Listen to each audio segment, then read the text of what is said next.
وہ سحر جس سے لرزتا ہے شبستان وجود، ہوتی ہے بندہ مومن کی اذان سے پیدا۔ ناظرین، جیسا کہ آپ لوگوں کو پتہ ہے کہ بھارت کو ذلت امیز شکست کے بعد اور مارکا حق کی تاریخی فتح کے بعد پہلی بار پوری قوم جوش و جذبے کے ساتھ یوم دفاع منا رہی ہے۔ آج کا دن ہماری تینوں مسلح افواج، پاک بحریہ، پاک ایئر فورس اور پاک فوج، تینوں کی دفاعی صلاحیتوں اور جنگی مہارتوں پر فخر کرنے کا دن ہے، تینوں کو خراج تحسین پیش کرنے کا دن ہے۔ آج کا دن منانے کا مقصد کیا ہے، اس حوالے سے بات کرنے کے لیے ہمارے ساتھ تشریف رکھتے ہیں ریئر ایڈمرل نوید احمد رضوی صاحب۔ آپ نے بالکل صحیح فرمایا کہ اس دفعہ کی جو یوم آزادی تھا 14 اگست اور اس دفعہ کا جو ہمارا ڈیفنس ڈے ہے 6 ستمبر اور جو نیوی ڈے ہے 8 ستمبر، وہ ایک خاص اہمیت کا حامل ہے۔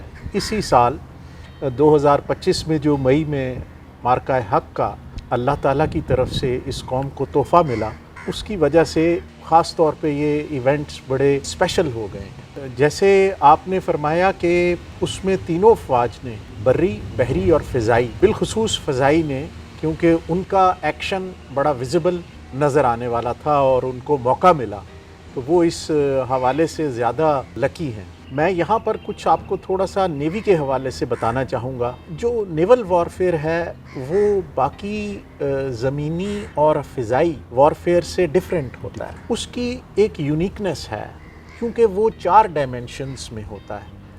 اب وہ 4 ڈائمینشنز ہیں سرفیس پہ، یعنی کہ سمندر کی سطح پہ، سمندر کے اوپر ہوا میں، سمندر کے نیچے سبمرج، یعنی کہ جہاں پہ ہماری سب مرینز آپریٹ کرتی ہیں۔ ہمارا ایک بہت بڑا پروپورشن جو ہے وہ کوسٹل ڈیفنس کی صورت میں ہے۔ پاکستان کی جو کوسٹ لائن ہے وہ 1000 کلومیٹر ہے اور سر کریک سے سٹارٹ ہو کر جیونی تک، ایران کے قریب تک، وہاں تک یہ چلتی ہے، اور اس کے اوپر جو رسپانسبلٹی ہے وہ کمانڈر کوسٹ کی ہے، یعنی کہ کوسٹل کمانڈ ہے، اور جو کمانڈر پاکستان فلیٹ ہے وہ سمندری سرحد سے لے کے ٹورڈ سی اپنا رسپانسبل ہوتا ہے۔ وارفیئر میں آپ کو بہت پہلے سے تیار ہونا ہوتا ہے، کیونکہ یہ جو فورسز ہیں، جیسے ابھی میں آپ سے بات کر رہا ہوں، آج بھی ہماری ایک certain amount of air assets, surface assets, sub surface assets اور جو کوسٹل ریڈارز اور سارے سینسرز ہیں وہ سب آن ہیں، اپنی ڈپلائمنٹس میں ہیں، جگہوں پر ہیں۔ یہ نہیں ہوتا کہ ہمارا گارڈ کبھی نیچے ہوتا ہے، اور یہ اس لیے ضروری ہے کیونکہ اب جو نیچر آف وارفیئر ہے وہ بدل گیا ہے۔ وہ اس طرح بدل گیا ہے کہ بہت سوئفٹ وارننگ ہوتی ہے، بہت تھوڑے ٹائم میں آپ کو فل پریپیئرڈنس میں آنا پڑتا ہے، اور اس پریپیئرڈنس میں اگر آپ نہیں جاتے تو پھر آپ دشمن کو وہ موقع دے رہے ہیں کہ وہ آپ کو بے خبری میں آپ پر اٹیک کر سکے۔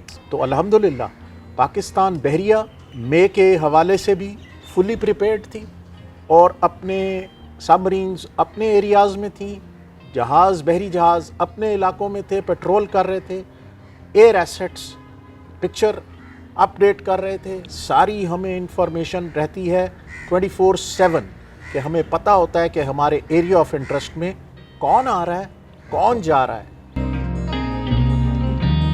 سر یہ بتائیے کہ آج یوم دفاع منایا جا رہا ہے، تو 1965 کی جنگ کے حوالے سے نیوی کا کیا کارکردگی تھی، اور پھر مارکا حق کے حوالے سے بھی بتائیے ہمارے ناظرین کو میں آپ کو کہ کیا رول بتا دیتا ہوں، اور اس دفعہ کا بھی جیسے میں نے ابھی تھوڑا سا آپ کو، کیونکہ مارکا حق میں تو میرے خیال میں اتنی ہماری نیوی کی ہیبت تھی دشمن پہ، ان کو جرت نہیں ہوئی کہ ہماری پانیوں کی طرف دیکھ سکیں۔ آپ صحیح کہہ رہے ہیں۔ 1965 میں بھی جو ہماری پی این ایس غازی تھی، جو غازی سب مرین تھی، اس کی دہشت تھی، اس کی وجہ سے پورے کا پورا انڈین فلیٹ وہ اپنی پورٹس، ہاربرز میں محدود ہو کر رہا، اور وہاں سے کوئی ایک جہاز بھی نہیں نکلا، اور صرف پی این ایس ایم غازی کی دہشت سے وہ سارے کا سارا فلیٹ پورٹس کی سیفٹی کے اندر رہا، باہر نہیں آیا۔ اس 65 میں ہم نے ایک اور بڑا امپورٹنٹ کام کیا، جو ان کا دوارکا کا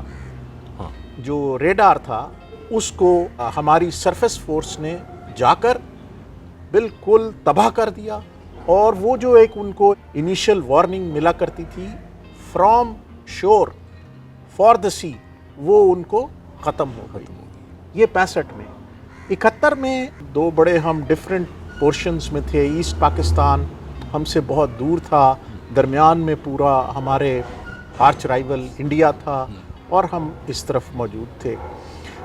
फिर भी हमने अपनी प्रिपरेशन और बहुत अच्छा, जो मैं आपको बताने लगा हूँ बात, वो सेकेंड वर्ल्ड वॉर के बाद पहली दफ़ा किसी सबमरीन ने नेवल एक्शन में दुश्मन का जंगी जहाज डुबोया। ये मैं बात सुनने में आ रहा है सर, 2 डुबोए हैं कि एक डैमेज हो गया था किरपान और कुकरी, और जो कुकरी था वो सिंक हो गया था सिंक को अपने 176 या 78 के। और शायद दुश्मन को ये बड़ा मान था कि इसको कोई नहीं डुबो सकता, बड़ा जो है जदीद जहाज़ था। जी जी, लेकिन उस वक़्त PNSM हंगोर, माशाल्लाह उसके कमांडिंग ऑफिसर जो वाइस एडमिरल अहमद तस्नीम हैं, मैंने उनसे खुद ये किस्से और सारी बातें सुनी हैं, किस तरह उन्होंने दुश्मन को और कितना बड़ा रिस्क लेकर उन्होंने सबमरीन को वहाँ पे बिठाया, क्योंकि सबमरीन को ना ऊपर आना पड़ता है फॉर चार्जिंग द बैटरीज जी, तो उनको ऊपर भी आना था, रडार से भी बचना, फिर रडार से बचना और अपने आप को कैमोफ्लेज करके ऐसा जाहिर करना कि वो एक फिशिंग बोट है, तो वो ताकि दुश्मन उन्हें पकड़ ना सके। और उनके ऊपर बेपनाह डेथ चार्जेस फायर किए गए, लेकिन अल्हम्दुलिल्लाह वो एक्शन बहुत बड़ा एक्शन था। और मेरे ख्याल में 71 में भी इंडियन नेवी को हमारे होने का बड़ा भरपूर एहसास मिला। इसके बाद 2001 और 2008 के भी इंसिडेंट्स हुए हैं जहां पर हम, उस वक़्त तो मैं खुद एक जगह एक्सो था और एक दफ़ा कमांडिंग ऑफिसर बाबर था, और उस वक़्त भी हमने भरपूर तरीके से, जैसे मैंने बताया ना कि एक नेवी का वॉरफेयर का एक तरीक़ेकार है, हम ऑलरेडी पहले अपने एरियाज़ में चले गए होते हैं, तो हम वहाँ मौजूद हूँ। अब आपको मैं समझाने के लिए एक बात बता रहा हूँ, मार्का हक में जैसे मैं यहाँ गली में यहाँ पे खड़ा हो जाऊँ बाहर, अपने पास मेरे पूरे वेपन्स हों और मेरा दुश्मन मुझे गली की नुक्कड़ से देख रहा है, वो आएगा तब जब वो देखेगा कि मैं थोड़ा ढीला पड़ा हूँ या मैं तैयार नहीं हूँ, वो कभी भी ये जुर्रत नहीं करेगा। यही सिचुएशन थी हमारी मार्का हक में। हमारी सबमरीन्स, हमारे सरफेस शिप्स, हमारे एयरक्राफ्ट और हमारी coastal installations, they were all fully prepared. और ये क्योंकि हम कंटिगुअस हैं, कंटिगुअस मींस कि हम दोनों इंडिया और पाकिस्तान की सरहदें मिलती हैं, तो हमारे यहाँ सरप्राइज बहुत मुश्किल है। इस जंग में हम जो काम कर रहे हैं उनको नज़र आ रहा है, वो जो काम कर रहे हैं वो हमें नज़र आ रहा है।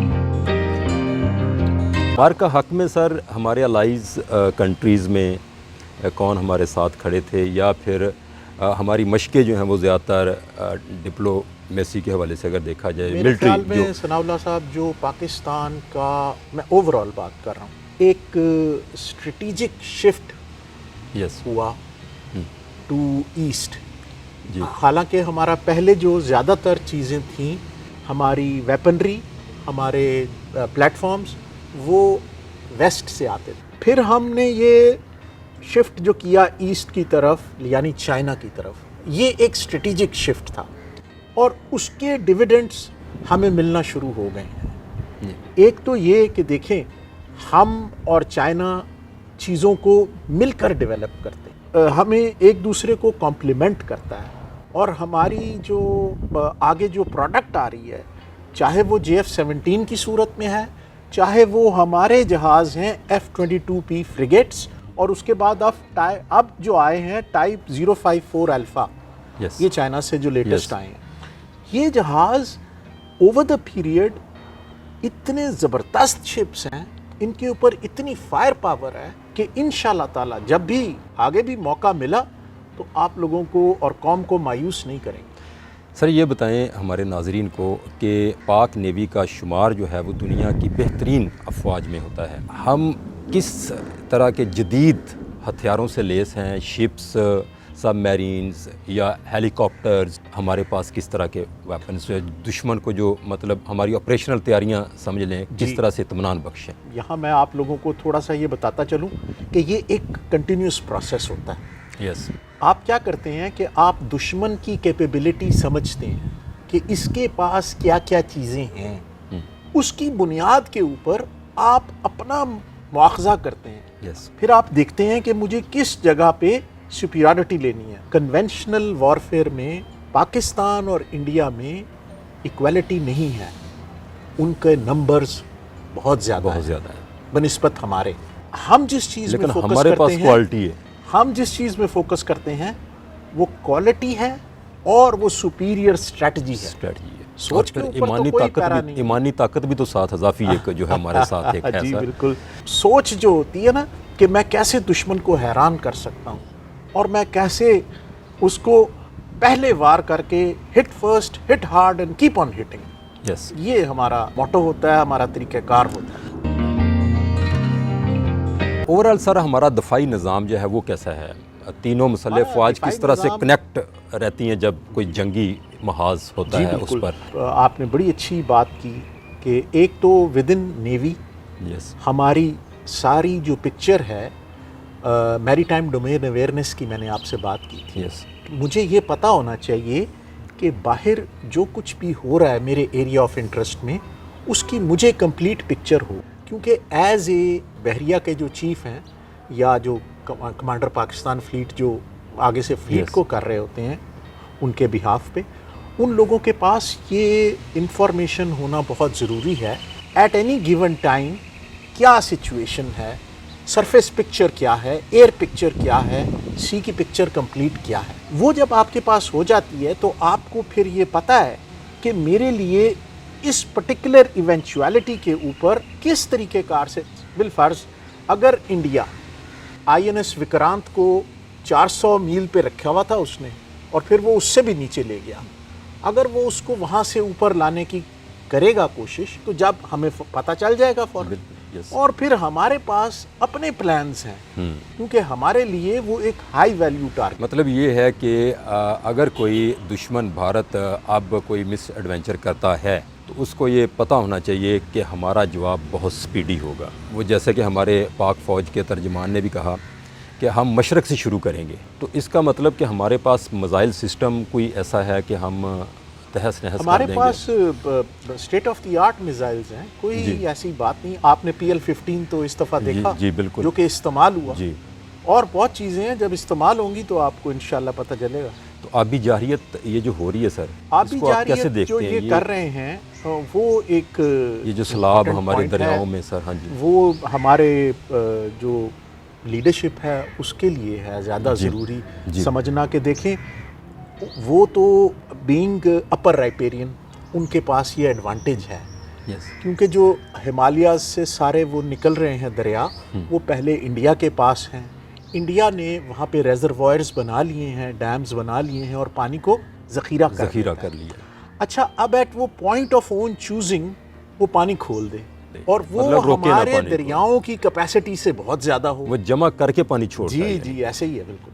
तो अभी भी यही हुआ है, तो अब उसका हमें भुगतना पड़ेगा खमियाजा। क्योंकि हमारे पास एक तो उन गुज़रगाहों के ऊपर इतनी कैपेसिटी नहीं है उन दरियाओं को फिल कर और फिर उसके बाद अनफॉर्चुनेटली हमारे पास उस तरह के डैम्स नहीं हैं। हमें छोटे छोटे डैम्स बहुत सोचने की ज़रूरत है ताकि हम उनको ज़ख़ीरा भी कर सकें और उस पानी को जो वो इतनी तबाही फैलाएगा उससे बचाव हो सके। अच्छा सर, आपने नेवी ज्वाइन की, कितना जज्बा था आपका और हमारी यूथ को क्या पैगाम देंगे नेवी ज्वाइन करने? मैंने ना और कई महीने समंदर में गुजारना। जी जी जी, मैं 10वीं का तालिब-इल्म था, बहुत ही मुझे शौक़ था फ़ौज ज्वाइन करने का और अल्लाह ताला ने मेरी दुआ सुन ली। मेरी वालदा मुझे लेके गई थी, मैं 15 साल का था, कोहाट ISSB के लिए। वो दिन और फिर उसके बाद आगे 40 साल का सफ़र है जो मैंने नेवी में गुजारा। अल्हम्दुलिल्लाह मैं बहुत खुश नसीब हूँ, मेरे अल्लाह ने मेरे लिए बहुत ही ज़्यादा आसानी का मामला फ़रमाया। जो मैं दिल से करना चाहता था वो मुझे मिल गया। मैं ये कहूँगा कि बिलीफ रखें अपनी डेस्टिनी में। हम करना चाहते कुछ हैं, अल्लाह एक बड़ा प्लानर है, उसको नज़र आ रहा होता है सारा कंप्लीट स्पैन ऑफ लाइफ। तो हमारी डेस्टिनीज़ मेरे ख्याल में डिफाइंड होती हैं और हम उनके ऊपर चलते हुए वहाँ पहुँच जाते हैं। बिल्कुल। जहाँ नसीब। आखिर में हमारी कौम को क्या पैगाम देंगे आप यौम दिफा के हवाले से? मैं यौम दिफा के हवाले से अपनी कौम को अपनी आर्म्ड फोर्सेस पर यकीन रखें, इंशाल्लाह ताला वक्त आए तो हम आपको कभी भी मायूस नहीं करेंगे। इस बात का यकीन रखें। यकीन जो है ना वो अपने दिलों में भरपूर होना चाहिए, और इंशाल्लाह ताला ज़िंदगी रही तो जब भी कभी पुकारा गया हम सबसे पहले अपना खून देंगे। अफवाज पाकिस्तान जिंदाबाद। जिंदाबाद, पाकिस्तान जिंदाबाद।